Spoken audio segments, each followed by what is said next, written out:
All right, Dave Blaze. The week is going far too fast. Phil even said, howdy all, wow, it's Wednesday. I'm telling you, Thursday already. It's insane. You know what? I'm looking forward to I hate to be like this. I'm looking forward to the weekend because I'm telling you, this schedule with the dispatch, I know you're doing the heavy lifting in the morning, but this schedule is brutal. I'm not complaining. It's not easy. Well, we have a time frame that it has to go out, and of course these stories all have to be discussed, and they have to be it has to get written up. All of that stuff that you see go out in the dispatch happens starting at about 4 a.m. Yes. Trust me, man. Someone's on TikTok today. TikTok was like, they're like, "Oh, Gene, you're so relaxed today." I was like, because it's not Monday. That Monday starting out was not an easy Monday. And Gene has been exposed to morning Dave as opposed to afternoon Dave. And they're like two different people. Of the two, which do you prefer? Who knew? Afternoon Dave, right? So we have completely opposite schedules, and we meet right here because after this, I do my thing. But anyway. Let me just say one thing. I have advised customer service that anyone that is emailing us complaining that they know people that are getting magazines because they're writers for George or whatever. Listen, of course, if you're a writer for George Magazine or you're contributing in some fashion to George Magazine, you're going to get preferential treatment. You'll get the magazines ahead of other paying customers. But everybody, no one writes for free. No one writes for free here. I have to pay for the magazine. Gene buys his own magazine. Yes, thank you. We all do.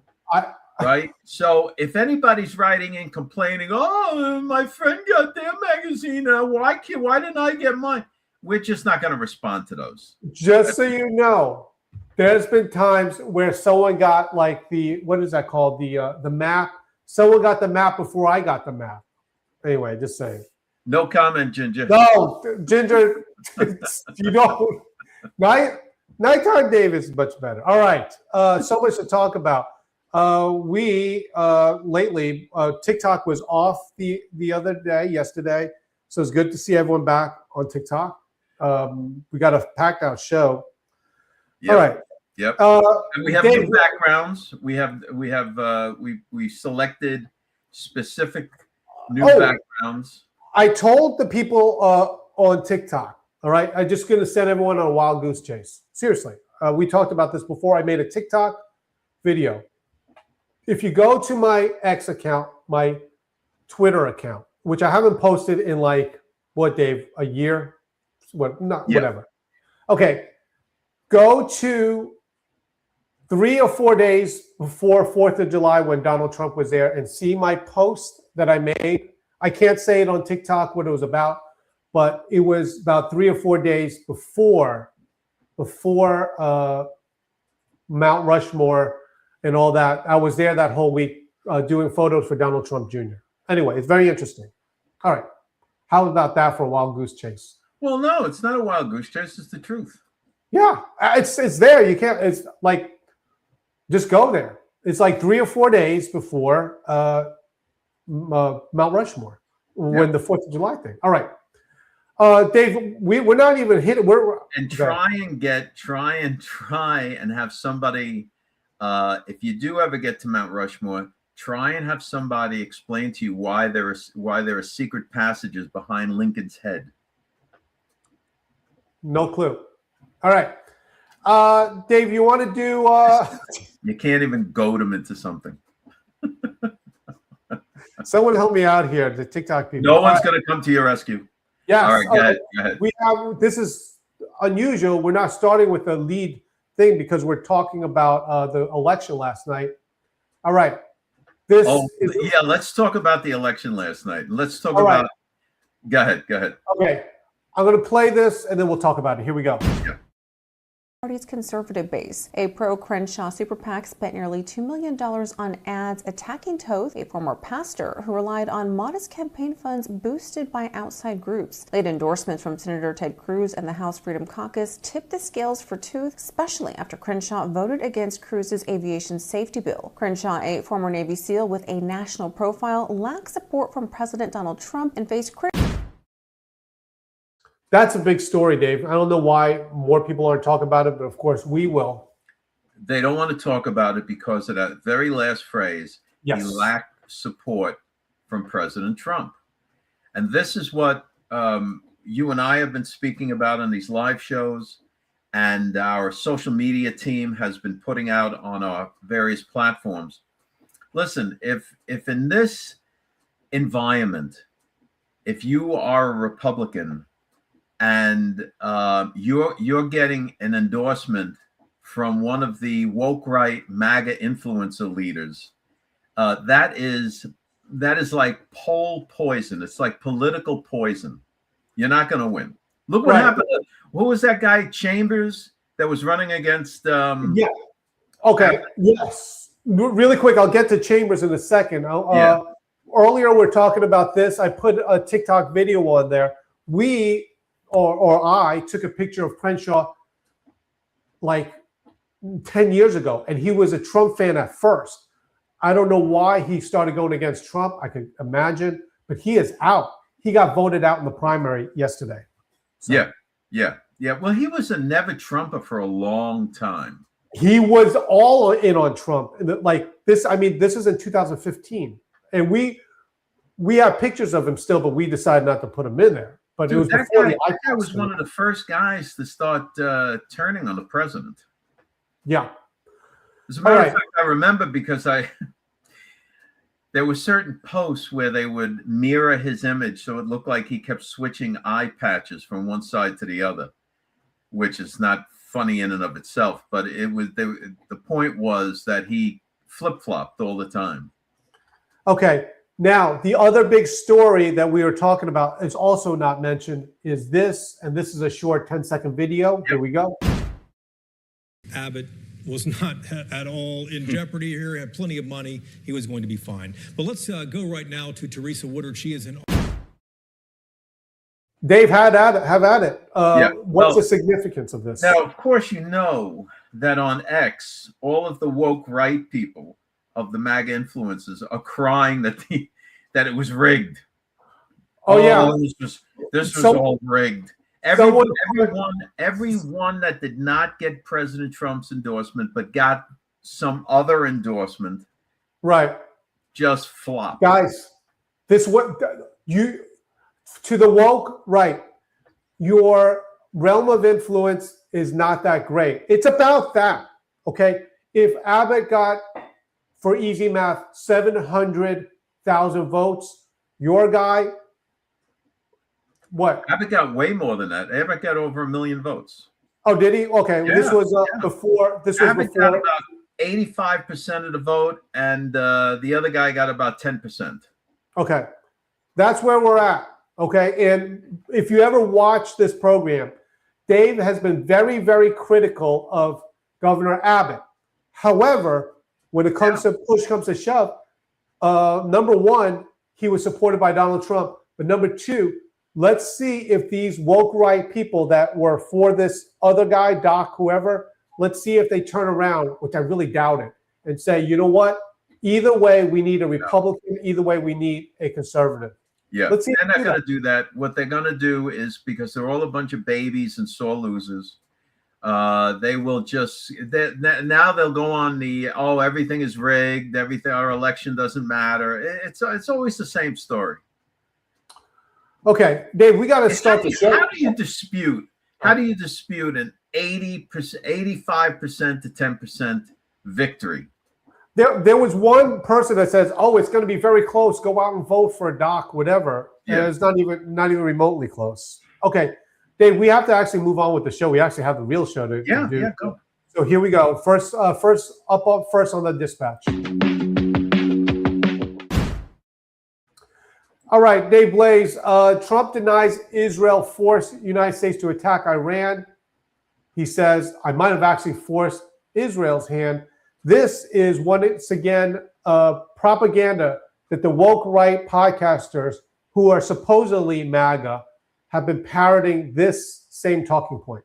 Right, right. They're trying to say that Israel controls the United States, which is ludicrous. Right. And what was really going on is that you have to understand that President Trump has been doing business.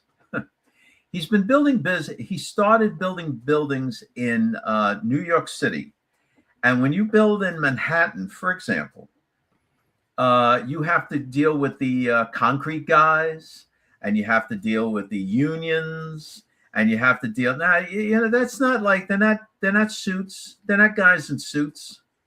These are, these aren't, quote unquote regular businessmen. So President Trump knows, he understands this culture. So the thing is, when he recognized that Iran was playing the United States for a bunch of dummies, and that they were going to hit us first while we still thought we were talking with them, Trump got that sense, and he just said, no, they're going to strike first. They're going to try and get me. They're going to strike the United States. We got to get them. Okay, along with that thought, that is exactly what Donald Trump said. So here's a 30-second video. Here we go. They were going to attack first. They were going to attack. If we didn't do it, they were going to attack first. I felt strongly about that. And we have great negotiators, great people that do this very successfully and have done it all their lives very successful. And based on the way the negotiation was going, I think they were going to attack first. And I didn't want that to happen. So if anything, I might have forced Israel's hand. But Israel was ready, and we were ready. And all right, there you go. Right, because it's a tremendous undertaking. And, maybe Netanyahu wasn't sure, or they were ready, but they weren't ready, whatever it is. And Trump was like, no, we got to go. We got to go. And that's how it happened. Here's the other thing. This is another story on the Dispatch. And this one, I'm telling you, if you remotely are on X, you hear this. And remember, this is a talking point of Iranian propaganda. Right. Okay, here we go. This one really gets on my nerves here. The second story on the Dispatch says this: Israel first, MAGA woke right divides erupts over allegation that Netanyahu pushed United States into the conflict. This is going back with that, with Marco Rubio making a comment there. Dave, this is flat out an attempt to make people in the United States get frustrated with Donald Trump. Your thoughts, Dave? Right. Get frustrated with Trump, but also they're giving the left a whole slew of talking points.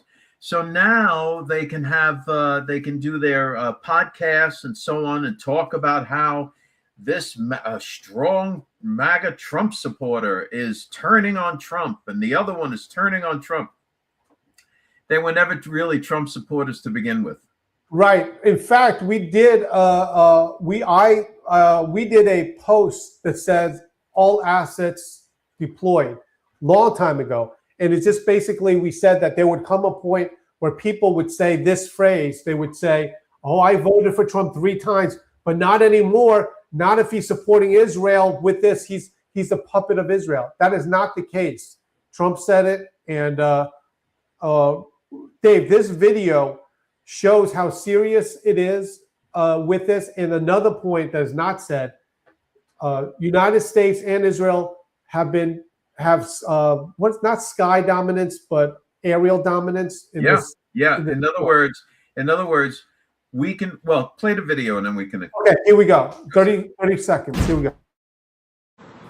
Maria, good morning. The Israelis are continuing their air campaign against Iran, striking a series of targets this morning across the capital of Tehran.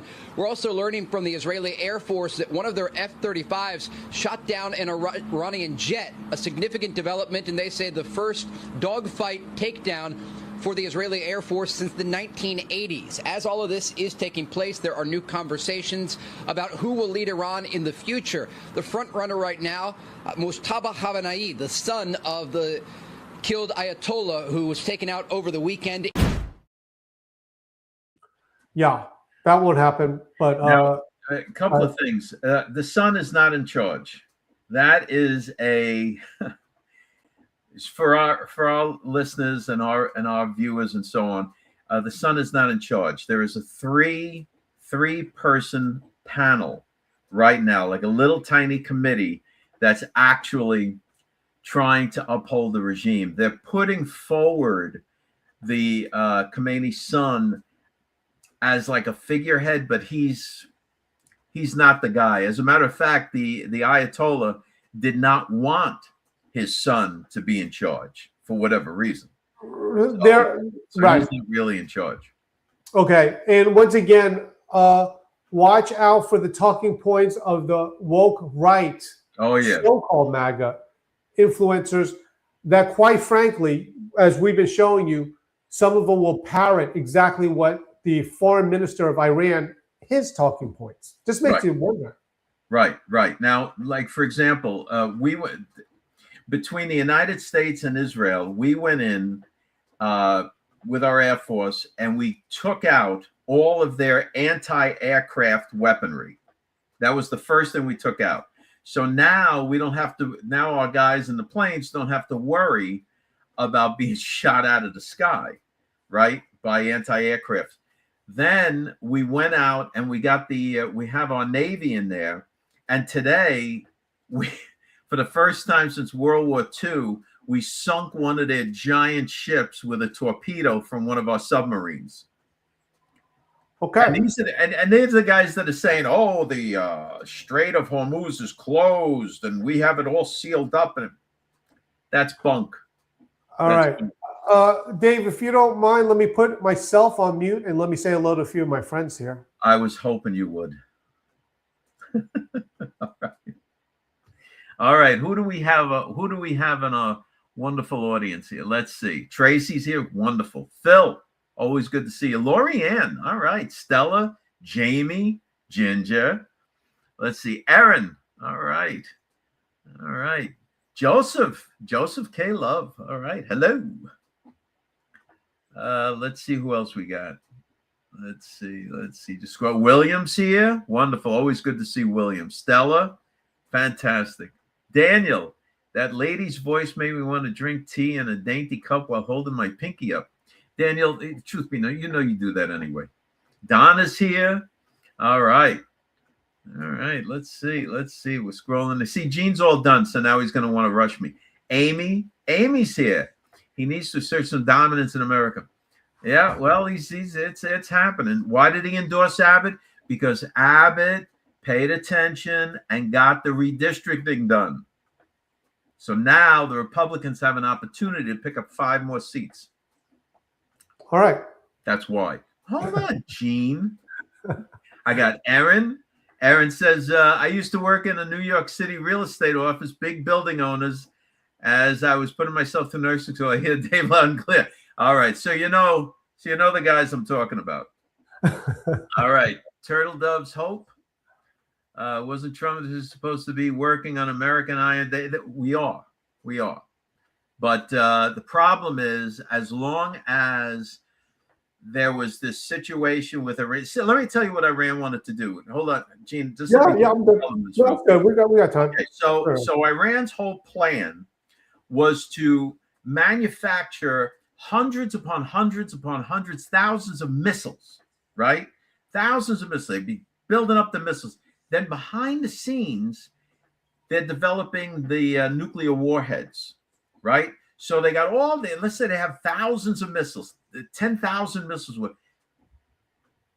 Who in the world knows which ones have nuclear warheads on them, right? So then now they would be in a position to threaten everybody. And these guys are lunatics. They've got terrorist groups stationed all over the place. No, had to be done. We had to knock that out, and we're destroying the missiles. Israel has already dropped over 1,000 bombs. We're approaching the same thing. Amy, Amy. Let's see who else. April. All right, very good to see April. Jackie, Jenny. All right, Tim. All right. Hey, we got a big Debbie's here. Got a big crowd going on in here. Yeah. Okay. All right. Here we go. All right. Really quick, because I talked to our people on TikTok. This is the book that we've been signing, or I've been signing to get out the door. Never seen before Trump photos here and landscapes. I just want to play, Dave. I put it for the TikTok people, but for everyone here, let me just play this minute, a little bit longer video. Is that cool? Yeah. Okay. Go ahead. All right, here we go. You're going to enjoy this, what it takes to get one of these collectibles out the door for you. Here we go. One of the first things you're going to see is that when it comes in the box, it actually comes in 2 boxes. There's a box within a box to protect it, and the publication is wrapped in plastic. What I do is I got to put on these stickers. Now, these are special stickers. Each one is specifically numbered, so you know which one of the limited edition that you have. I put that there. By the way, this one, 17. All right, after that, I have to go and look at the first page because there's a certificate there. From there, what I do is I put the same number on the first page. That is the certificate page. I put the number right there. And what I'm going to do is take a notary stamp and stamp it so that way no one can mess with it and you know what number you got. Then from there, I sign each and every one personally. And now the fun part begins, or at least the part that I can't stand. I gotta put it in there and do boxing and shipping. We put it in one protective layer here, and then we have cardboard outside of there, and then you just gotta tape it up, and it's ready to go. So anyway, check it out. America 250. It's coming to you. I'm working hard to get them all out the door for you. All right. Busy working with that. Be patient if you got one already, and we'll get it out to the door for you. All right. No auto pen. No auto pen. Straight from the which, by the way, the Sharpie thing is the trick I learned from, of course, Donald Trump. Okay, yeah. Dave, you got to talk about Mary Elizabeth is here, and she's making wow, that's a lot of manual labor. It is because these are very special. These are very special books. Yeah. Listen, guys, it's a total pleasure to be able to do this. We're on TikTok and YouTube, and we love talking to our people that appreciate us. They were the ones that stuck with us all this time. When we were calling out the woke right podcasters and people were attacking us left and right, our guys stuck with us. So they attacked us viciously online, everywhere, behind the scenes, in chat rooms and everything. Oh, those George is a fake. They stole the trademark. That's not the original George. You should have heard. And we didn't say anything. We were silent on it because we did not want to. Whenever you get into a discussion with these people, it's only for them to advance their own brand by arguing with us. So we just carried on. You have people that have their own competing business against us, and it makes sense. Okay, Dave, we got to talk about Bitcoin. I love this one. This one, guys, is worth the price of admission. You got to see this one. Hold on. Here we go. Dave, on the dispatch, the new Bitcoin Iran war update, you gave a very interesting take on this, but we've been talking about this for a long time, and this is something that people don't understand. You want to start us off with this? Before I do this ginger's cracking me up. Gene has a short name. It helps. It would be horrible if his name was like Abigail McGillicuddy or something like that. And he had to sign books. All right. I'm going to sign in Chinese. All right, go ahead. So what is happening with Bitcoin It's very interesting. Gene, play if you could play that that video, and then we'll talk about it. Yes, Phil. I know XRP. That's coming next. Okay. Across the globe, billions of dollars of black market oil moves through a network of aging tankers known as the Dark Fleet. From high-tech signal spoofing to old-school disguise, these vessels employ shadowy tactics to bypass international law. But a new U.S. crackdown on Venezuelan oil is finally moving to strangle this illicit trade. The Dark Fleet model, for now, with Venezuela has been broken. The so-called Dark Fleet is a network of some 1,400 ships that transfer Venezuelan, Russian, and Iranian oil in violation of U.S. and other international sanctions. All right, Dave, I was trying to talk to TikTok. You can explain it best, this connection between the Dark Fleet and Bitcoin. Well, what's happening right now is that it's becoming evident that the Iranian regime was holding huge amounts of Bitcoin, buying it up and so on. And in many ways, and China as well, but in many ways, that is what led to the rise of Bitcoin to, I think it peaked at $124,000 per coin. And they were doing that in order to pay for oil and back and forth, and because the rial in Iran is like worthless, which is their currency. All right. So now you have a situation where the regime is pulling their Bitcoin down and storing it in cold wallets, which have been just sitting empty for a long, long time.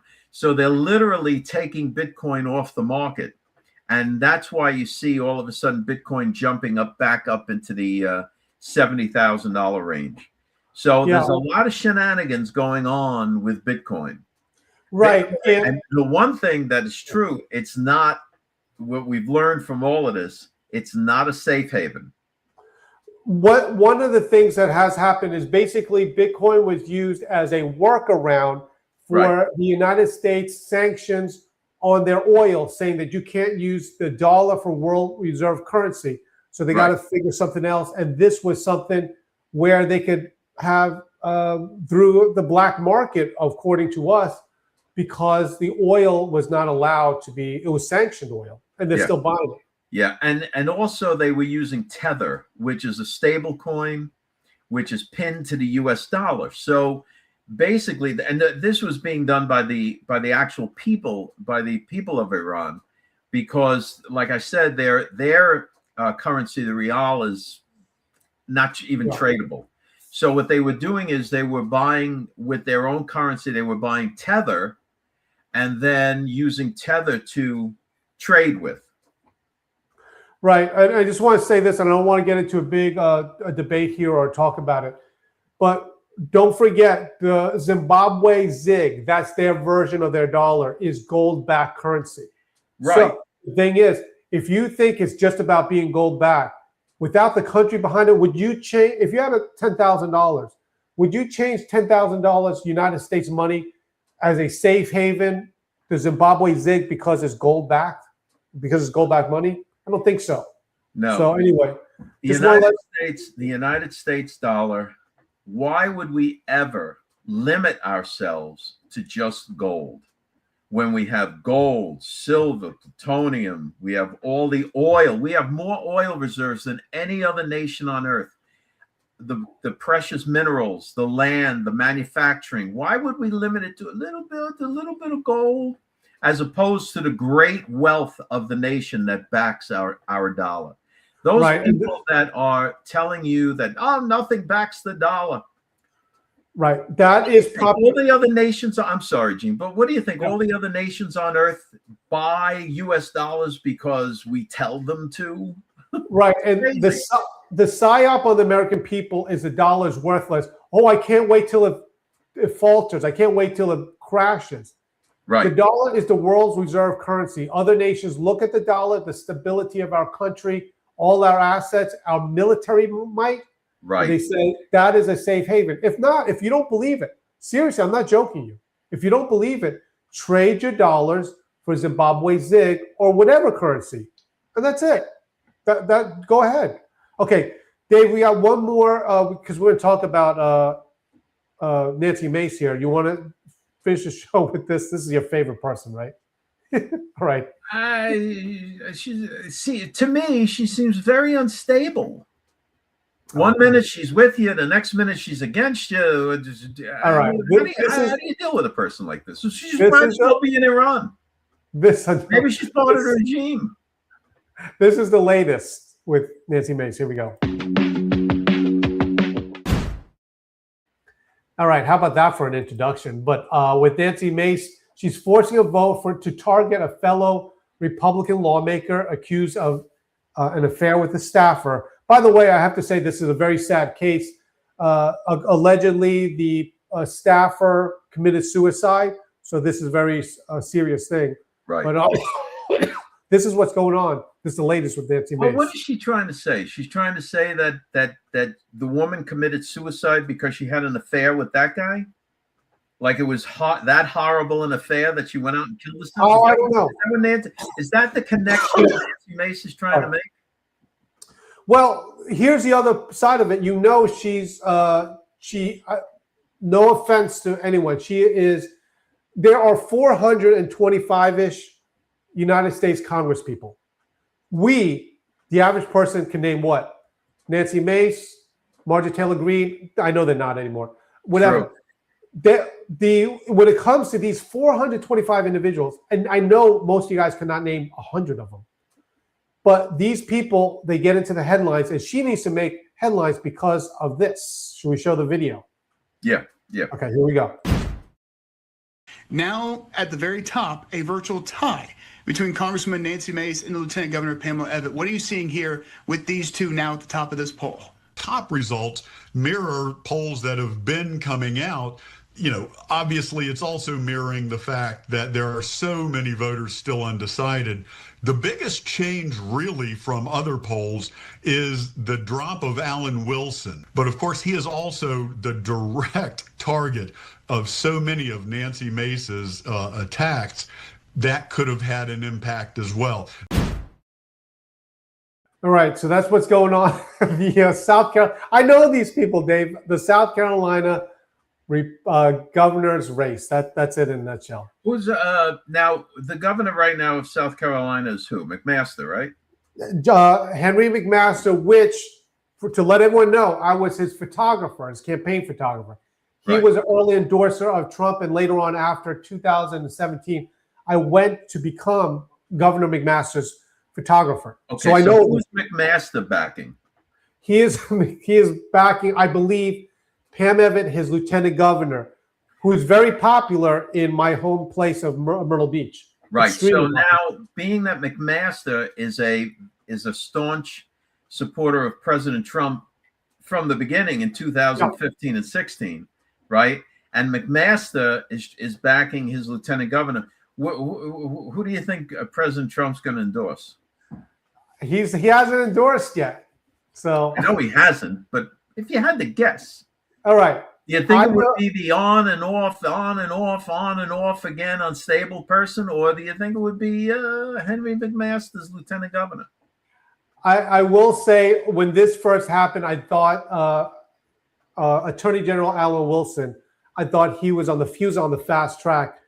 And I'm telling you, Nancy Mace did a number on him, like from Congress and everything. All right. So that's what's going on there. We'll follow that story. All right. Well, what's going on is look, and now, isn't Nancy Mace trying to put forward a thing that and I just saw it come across my feed that the Oversight Committee, after bungling the Clinton testimony, right? Pam Bondi. Now, they're issuing subpoenas for Pam Bondi to testify about the Epstein file release. I don't know how these people, I'm telling you, they should all wear clown makeup.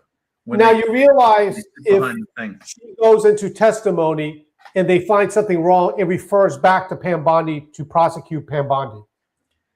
Right. They're trying to make all sorts of connections.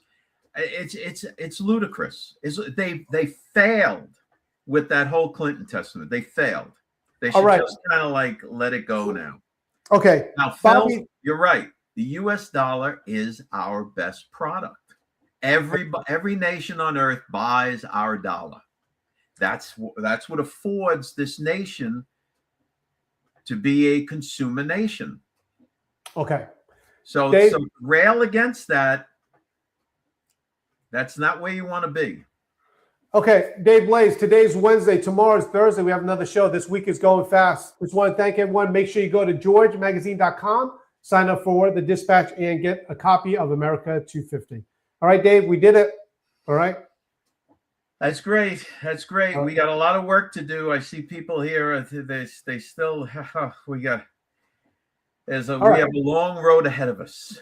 All right, here we go. Thank you, guys. Appreciate it.